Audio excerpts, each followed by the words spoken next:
Vous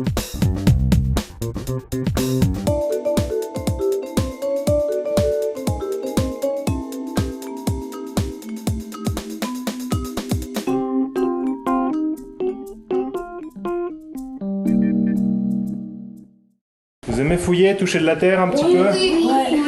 Bon, on va faire tout ça alors. On va commencer. Alors vous allez faire ce que vous voulez. Vous pouvez soit utiliser ce dessin-là et colorier, coller des trucs. On vous a ramené du papier, on vous a ramené de la colle, des choses comme ça. Ou alors vous pouvez retourner la feuille et puis dessiner ce que vous voulez en rapport avec le sommeil. Quand vous pensez au sommeil, vous pensez à quoi? Dormir. Dormir. Et qu'est-ce que tu dessinerais pour dormir? Des cauchemars. Un coussin? Des cauchemars. Voilà, des cauchemars. Un rêve. Donc c'est vous qui décidez. Vous décidez soit vous coloriez et vous remplissez ce dessin-là, soit vous en dessinez un nouveau. D'accord, alors le but du jeu des 7 erreurs, c'est de trouver les erreurs qu'il y a dans l'image. Et là, c'est sur le thème du dodo, évidemment. Donc je vais vous distribuer les images. Merci. Et vous allez nous dire par la suite ce que vous trouvez sur l'image qui ne devrait pas y être lorsqu'on dort. C'est ça, j'ai trouvé. C'est ça l'erreur. Ah, Qu'est-ce que t'as trouvé comme erreur, toi? Ça. C'est quoi ça? Une télé. Une télé? Alors, qu'est-ce qu'il y a d'autre encore? Le chat. C'est quoi ça? C'est quoi les autres erreurs? L'ordinateur. C'est le réveil. Le téléphone. Il y a de l'eau et il y a de la terre. Dans ces petits bacs, on va y glisser des petits pictogrammes. Alors ça, c'est le pictogramme qui représente quoi? La lune. La lampe et la lune. Alors c'est la lampe, c'est une petite veilleuse. C'est la lampe qu'on allume avant de dodo. C'est la lampe du dodo. Ça vous va? Oui. Ok. Ça, c'est quoi? Un doudou avec la Alors, lumière. c'est le pictogramme doudou. Donc, c'est le pictogramme pour Monsieur Lapinou, c'est le pictogramme pour Stitch, c'est le pictogramme qui représente tous les doudous. Ça, c'est le pictogramme qui représente quoi? La musique. La musique. Alors, si on veut écouter de la musique avant le dodo, ça, c'est le pictogramme pour la musique. On est d'accord? Pourquoi il y a ces pictogrammes? Ces pictogrammes, ils vont être mis dans les bacs. Dans le bac à cailloux, on va glisser le pictogramme livre. Donc là, il va y avoir plein de pictogrammes livres cachés dans les cailloux. Dans le bac à sable, on va cacher le pictogramme musique. Vous avez retenu? On va en laisser un à côté, comme ça vous vous souviendrez. Vous allez prendre dans les bacs les pictogrammes dont vous avez besoin pour aller dormir. Ça veut dire que par exemple, Ellie, pour dormir, il a besoin de Monsieur Lapinou. Donc il va aller piocher le pictogramme doudou. Alors, est-ce que vous avez compris? Pour aller dodo, moi, par exemple, quand j'ai besoin d'aller dormir, j'ai besoin d'écouter de la musique. Donc, je vais aller chercher dans le sable le pictogramme musique. J'ai besoin de mettre un petit peu de lumière, parce que j'ai peur du noir. Donc, je vais aller chercher le pictogramme lumière. Et après, vous verrez la suite. Nous sommes ici à l'IME de Vincelles, c'est ça? C'est ça. Alors, Il fait partie de l'EPNAC, l'établissement public national Antoine Königswarter. D'accord, c'est quoi comme établissement? C'est un établissement public national. D'accord. Avec des unités et services dans l'Yonne et dans l'Essonne. Ok. Vous êtes madame? Je suis madame Choron, je suis la directrice adjointe de l'IME. D'accord. Et nous avons un monsieur. Bonjour. Bonjour. Vous êtes? Romain Pierlot, chargé de projet à l'instance régionale d'éducation et de promotion à la santé. D'accord. Donc une association financée par l'Agence régionale de santé. Alors, qu'est-ce qui se passe aujourd'hui? Alors aujourd'hui, donc, nous avons des ateliers à destination des enfants, donc des petits et des plus grands.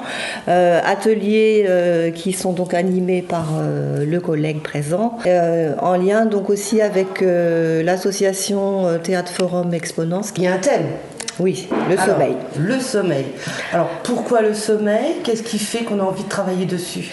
Alors, le sommeil, parce qu'en fait, on a pu faire des constats qu'on pouvait avoir des enfants qui étaient fatigués, qui s'endormaient très tard, que dans les chambres, il peut y avoir la télé, la vidéo, le portable, etc. Et donc, plusieurs observations sont remontées des professionnels disant que les enfants étaient très fatigués. Donc, à partir de là, on s'est dit, on va pas rester avec ça. Le sommeil, c'est quand même quelque chose d'important, et on a souhaité du coup faire une sensibilisation autour de cette thématique. D'accord. Quand vous dites c'est un constat envers les professionnels, c'est quoi? Ce sont les enseignants? Les enseignants, les éducateurs, qui peuvent observer qu'il y a des enfants qui sont fatigués et du coup donc moins disponible aux apprentissages et voilà, moins disponible aux apprentissages et du coup au niveau du quotidien après c'est plus difficile aussi Ouais, puis dans la vie de tous les jours. Voilà, puis effectivement, ça joue tout. Ça joue sur. Ça joue sur tout. Alors, vous, monsieur, vous êtes animateur. Alors, vous êtes arrivé avec des dessins, des gommettes. Comment travailler là-dessus? Oui, alors nous, déjà c'est un travail qu'on fait dans le cadre du contrat local de santé du Grand Avallonnais, donc j'ai noté, qui est porté par la communauté de communes de l'Avallon-Vézelay-Morvan, la communauté de communes du Serein et la communauté de communes entre Cure et Yonne. Et nous on intervient en accompagnement météorologique et à l'aide du Pass Santé Jeune, Voilà. donc, qui est porté par l'Agence régionale de santé, le site internet. Et donc, à la demande de Madame Choron, nous, on est là pour les appuyer de manière méthodologique. Vous vous appuyez sur... Disons que nous, on considère pas les enfants comme des pages blanches, on considère qu'ils ont tout ce qu'ils ont vécu auparavant. Et l'idée, c'est vraiment de travailler sur ce qu'eux connaissent et sur ce que représente le sommeil pour eux. Puisque c'est important, nous on va pas arriver en disant faites ça, faites ça, faites ça. Ouais. L'important c'est qu'est-ce que vous faites à la maison, comment vous considérez le sommeil, est-ce que vous aimez bien dormir. Certainement qu'il y en a quelques-uns qui ne veulent pas aller dormir parce qu'ils vont faire des cauchemars, donc essayer de trouver un peu les images qui représentent le sommeil pour eux et de travailler là-dessus pour avoir une représentation du sommeil globale avec tous les enfants. Et surtout après, c'est vraiment d'avoir quelque chose en main pour pouvoir impliquer les parents.